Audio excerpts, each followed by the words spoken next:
नमस्कार। मैं doctor Sanjeev Kumar, in charge department of teacher education, government girls PG college Badalpur, Gautam Buddh Nagar, फिर आप सभी के सामने बीएड के एक नए विषय को लेकर, एक नए शीर्षक को लेकर आप सभी के समक्ष पुनः हाजिर हूं।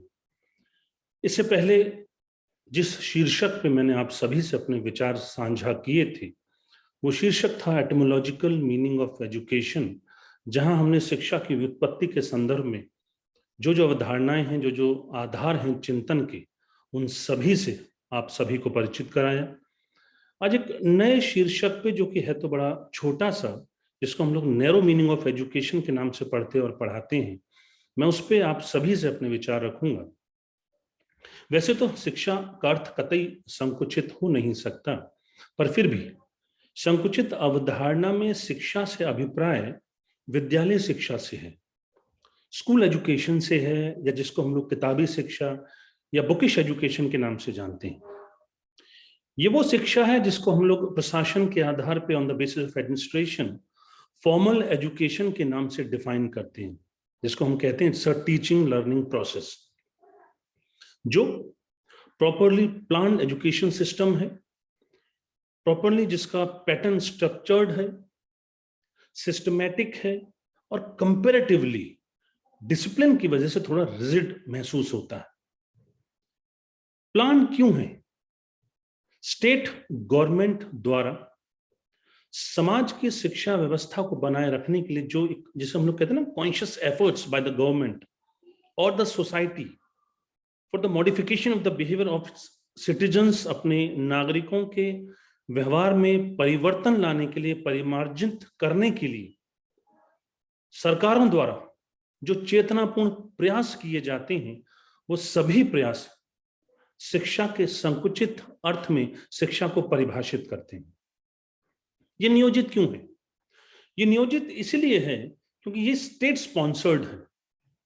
एक शैक्षणिक संस्था, एक स्कूल कहां खुलेगा, क्या उसके नॉर्म्स होंगे, क्या उसके रेगुलेशंस होंगे, क्या उसके इंफ्रास्ट्रक्चर नॉर्म्स होंगे, इवन क्या उसके इंस्ट्रक्शनल नॉर्म्स होंगे, ये सरकार तय करती है। और मात्र सरकार इंफ्रास्ट्रक्चरल या इंस्ट्रक्शनल नॉर्म्स तय नहीं करती है, इसके साथ साथ टीचर्स की क्या योग्यता होगी, उनकी सेवा शर्तें क्या होंगी, किन नियमों का अनुकरण किया जाएगा, ये सभी पूर्व नियोजित होता है। और विद्यालय और शिक्षक इसके साथ साथ क्या कोर्स चलेंगे उस संस्था में, आर्ट्स होगा, कॉमर्स होगा, साइंस होगा, ये सभी पूर्व नियोजित होता है, पूर्व परिभाषित होता है। इसी के हिसाब से भविष्य की योजनाएं बनती हैं। कोर्स क्या चलेंगे, इसके साथ साथ उस कोर्स का करिकुलम क्या होगा, यह भी पूर्व नियोजित होता है। शासकीय नियमानुसार जो भी करिकुलम डेवलपमेंट बॉडीज हैं, उन द्वारा अनुमोदित जो पाठ्यक्रम है, वो पाठ्यक्रम लागू होगा। करिकुलम निर्माण के जो सिद्धांत हैं, उन सभी सिद्धांतों के अनुकूल जो पाठ्यचर्या होगी, वो लागू होगी। इसीलिए इसको हम लोग प्लान सिस्टम ऑफ एजुकेशन के नाम से जानते हैं। मात्र करिकुलम नहीं, इवन उस करिकुलम में क्या कंटेंट होगा, क्या टीचिंग पॉइंट्स होंगे, ये सभी प्री डिफाइंड होता है, पूर्व परिभाषित होता है। शायद इसीलिए इसको हम लोग कहते हैं अनुशासित शिक्षा व्यवस्था है, यह औपचारिक शिक्षा व्यवस्था है। और इसी शिक्षा व्यवस्था को हम लोग संकीर्ण अर्थ में शिक्षा के रूप में परिभाषित करते हैं। एक निश्चित टाइम फ्रेम होता है शिक्षा का। यदि मैं व्यापक रूप में कहूं तो एक आयु विशेष पे शुरू होती है और एक आयु विशेष पे जाके समाप्त हो जाती है। देन उस विद्यालय में एक शिक्षक द्वारा नियमानुसार चयनित छात्रों को क्या, कैसे पढ़ाया जाएगा, इसके साथ साथ कब और कैसे पढ़ाया जाएगा, यह भी तय होता है। प्रॉपर टाइम टेबल फॉलो करते हैं। पहला कौन सा विषय पढ़ाया जाएगा, उस विषय में कहाँ ब्रेक होगा, कब स्पोर्ट्स होगा, कब करिकुलर एक्टिविटीज ऑर्गेनाइज की जाएंगी, हर चीज स्पेसिफिकली प्री डिफाइंड होती है। और ठीक इसके बाद उस समय अवधि जो निर्धारित है किसी पाठ्यक्रम के लिए, स्नातक के लिए 3 वर्ष है, परास्नातक के लिए 2 वर्ष है, एक मूल्यांकन प्रणाली है, एक इवैल्यूएशन सिस्टम है जो हमें बांधता है, अनुशासित करता है। और उस इवैल्यूएशन सिस्टम को भी परिभाषित किया गया है कि मूल्यांकन कितना सैद्धांतिक होगा, कितना प्रायोगिक होगा, सैद्धांतिक मूल्यांकन के कौन कौन से आधार होंगे, प्रायोगिक मूल्यांकन के कौन कौन से आधार होंगे, किन आयामों पे उनकी आंकिक व्याख्या की जाएगी, ये तक पूर्व निर्धारित होता है। और इसके उपरांत आपकी जो अचीवमेंट है, जिसको हम लोग शैक्षिक उपलब्धि के नाम से, एजुकेशनल अचीवमेंट के नाम से हम जिसकी व्याख्या करते हैं, उसके आधार पे आपको डिग्री या उपाधि दी जाती है। वो डिग्री एक डॉक्यूमेंट्री एविडेंस होता है, एक रिलायबल और वैलिड एक जस्टिफिकेशन है राज्य सरकार द्वारा, शिक्षा व्यवस्था द्वारा, कि अब आप किसी एक पद के योग्य हो चुके हैं,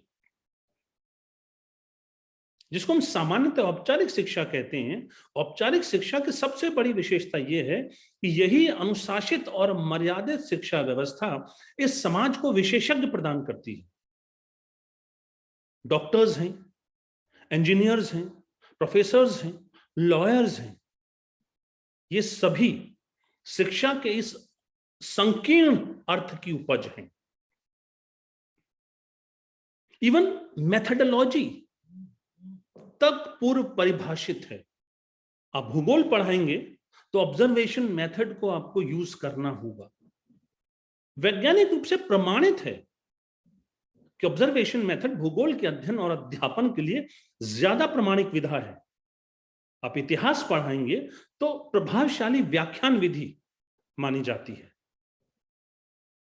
आप विज्ञान पढ़ाएंगे तो डेमोन्स्ट्रेशन मेथड, प्रयोग विधि ज्यादा प्रमाणिक होगी। शिक्षा अपने संकुचित अर्थों में निश्चित उद्देश्यों को लेकर आगे बढ़ती है। उद्देश्य भी निश्चित होते हैं। कौन सा विषय कितना पढ़ने से कितना ज्ञानात्मक विकास होगा, आपको किस लेवल पे आप में नॉलेज डेवलप होगी, किस लेवल पे आपकी अंडरस्टैंडिंग डेवलप होगी, किस लेवल पे आप में एप्लीकेशन पावर डेवलप होगी, और इसी आधार पे कैसे आप में विश्लेषण की क्षमता, कैसे आप में संश्लेषण की क्षमता और ज्ञानात्मक पक्ष की उच्चतम सीमा, जिसे मूल्यांकन स्तर कहते हैं, वो कैसे आप में विकसित होगी, सब पूर्व निर्धारित है। इवन ये वो शिक्षा व्यवस्था है जो प्रॉपरली स्ट्रक्चर्ड है। यदि मैं पूर्व शिक्षा नीतियों को संदर्भ के रूप में आप सभी के समक्ष साझा करूं तो 10+2+3 का जो शैक्षिक संरचना थी, जिसको इस नवीन राष्ट्रीय शिक्षा नीति ने नवीन रूप में आप सभी के समक्ष रखा है, 5-3-3-4, ये पूर्व परिभाषित और व्यवस्थित संरचना है कि अब तक जो बच्चे 1 से लेकर 5 तक प्राथमिक स्तर पे पढ़ा करते थे, वो परिभाषा फाउंडेशन लेवल पे बदल गई है। अब जो उनका आधारभूत स्तर है, आंगनबाड़ी के 3 वर्ष, जिसको बाल वाटिका के रूप में परिभाषित किया है नई शिक्षा नीति ने, और प्राथमिक की पहली और दूसरी कक्षाएं, ये आपके पहले स्तर में समाहित की गई हैं। पहले 5 वर्ष में बच्चे ये पढ़ेंगे, और ये निर्धारित है कि पहले 3 वर्ष में बच्चे कुछ और नहीं सीखेंगे, एक्टिविटी बेस्ड लर्निंग होगी, वो खेल खेल के माध्यम से बेसिक हैबिट्स फॉर्म करेंगे। ठीक जब वो अगले स्तर पे जाएंगे, जैसे हम लोग कहते हैं क्लास 3, क्लास 4, क्लास 5, ये वो अवसर बच्चों को मिलेगा। यहां बच्चे सिंपल न्यूमेरिकल एबिलिटी और भाषाई योग्यता विकसित करेंगे। और मातृभाषा को लेकर तो ये नवीन शिक्षा नीति बिल्कुल सुदृढ़ दिखती है, कतई किसी समायोजन को बर्दाश्त नहीं करती। मातृभाषा को प्राथमिक स्तर पे प्राथमिकता दी गई है। और जब बच्चा छठी, सातवीं और आठवें स्तर पे आएगा तो एक्सपीरियंशियल लर्निंग मेजर ऑब्जेक्टिव होगा, ताकि उनमें क्रिटिकल थिंकिंग डेवलप हो। देन इसके बाद 5, 3, 3, 4 क्लास 9, 10 और 11, 12 यहां ये संरचना आपको मल्टी डिसिप्लिनरी ऑप्शंस देती है, बहुआयामी अवसर। अब उस बाध्यता से आपको मुक्त करती है कि कॉमर्स का छात्र मात्र कॉमर्स पढ़ेगा, विज्ञान का छात्र मात्र विज्ञान पढ़ेगा और कला का छात्र मात्र कला विषय पढ़ेगा। ये आपको स्वतंत्र करती है। ये सभी विशेषताएं शिक्षा के संकुचित अर्थ में आती हैं। प्रत्येक समाज की अपनी एक जीवन शैली होती है, उसकी कुछ मान्यताएं हैं, कुछ आधारभूत परंपराएं होती हैं, कुछ भाषा, कुछ साहित्य, कला, कौशल, धर्म, दर्शन होता है हर समाज का। व्यवहार मानदंड होते हैं। प्रत्येक समाज चाहता है कि उसकी पीढ़ी उसके उस जीवन दर्शन से परिचित हो, अवगत हो। और साथ ही साथ प्रत्येक समाज की कुछ आकांक्षाएं, कुछ अपेक्षाएं होती हैं, और वो ये भी चाहते हैं कि उसकी पीढ़ी उस समाज की सोच, उस समाज के धर्म, दर्शन, मान्यताओं, परंपराओं, मतों, दृष्टिकोणों से, दर्शन से, चिंतन से, जीवन शैली से, भाषा से, संस्कारों से, संस्कृति से अवगत तो हो, पर साथ ही साथ समाज की जो भावी आकांक्षाएं, जो परिस्थितियों के साथ सृजित होती चलती हैं, नई जनरेशन उनके लिए भी तैयार हो सके। तो समाज की इस परिकल्पना को साकार करने के लिए शिक्षा का यह संकुचित अर्थ ही औपचारिक शिक्षा के रूप में समाज को नई दिशा देता है, यह समाज को विशेषज्ञ देता है। डॉक्टर मैकेंजी को हम लोग कोट करते हैं, जो कहते हैं कि किसी समाज द्वारा, किसी व्यवस्था द्वारा अपने समाज के विकास हेतु किए जाने वाले चेतनापूर्ण जो प्रयास हैं, वो सभी शिक्षा के संकुचित अर्थ में शिक्षा की श्रेणी में आते हैं। तो ये वो शिक्षा व्यवस्था है जो सिस्टमैटिक है, प्रॉपरली प्लान्ड है, प्रॉपरली ऑर्गेनाइज्ड है, प्रॉपरली स्ट्रक्चर्ड है, और शायद यही कारण है तभी ये डिसिप्लिन्ड है और तभी ये रिजिड मानी जाती है। हम सभी विद्यालयों में जिस शिक्षा व्यवस्था के अनुयायी के रूप में उनके नियमों का अनुगमन करते हैं, वो सभी शिक्षा के संकुचित अर्थ में शिक्षा की श्रेणी में आते हैं।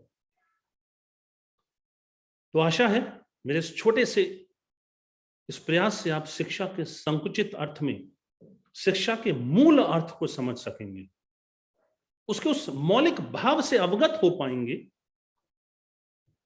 जो उसको सही रूप में परिभाषित करता है। भविष्य में एक नए थॉट के साथ पुनः आप सभी के साथ मैं जुड़ूंगा। आप सभी का मेरी ओर से पुनः धन्यवाद।